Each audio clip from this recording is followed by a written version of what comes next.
ఆదియందు దేవుడు భూమి ఆకాశములను సృజించెను. భూమి నిరాకారముగాను శూన్యముగాను ఉండెను. చీకటి అగాధ జలము పైన కమ్మి ఉండెను. దేవుని ఆత్మ జలముల పైన అల్లాడుచుండెను.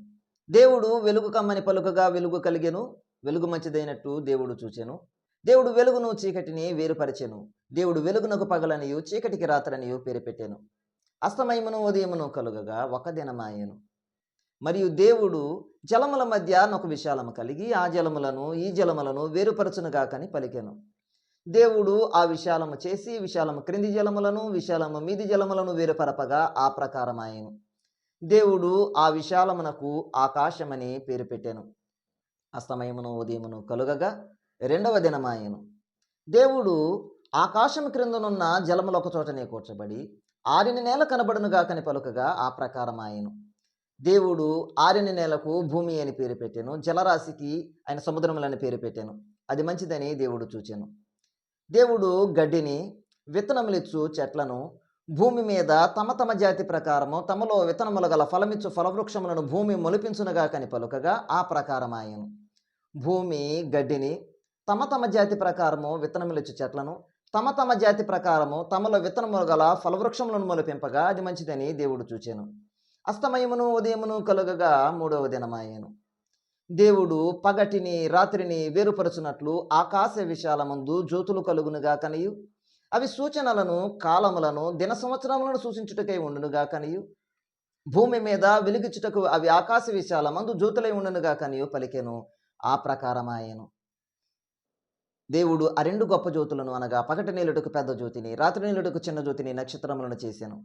భూమి మీద వెలుగుచుటకును పగటిని రాత్రిని ఏలుటకును వెలుగును చీకటిని వేరుపరచుటకును దేవుడు ఆకాశ విశాలమందు వాటి నుంచెను.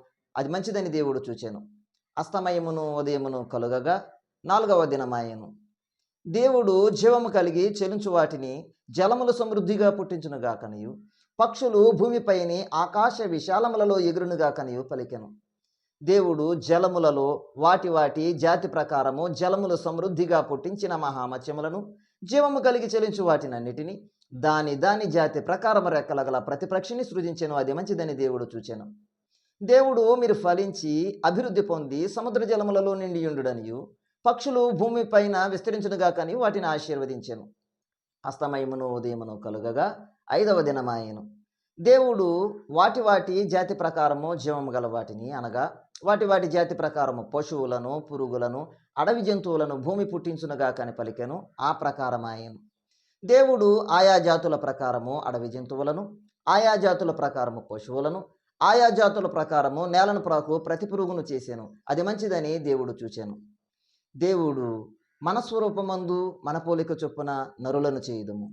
వారు సముద్రపు చేపలను ఆకాశ పక్షులను పశువులను సమస్త భూమిని భూమి మీద ప్రాకు ప్రతి జంతువును ఎలుదురుగా కనియు పలికెను.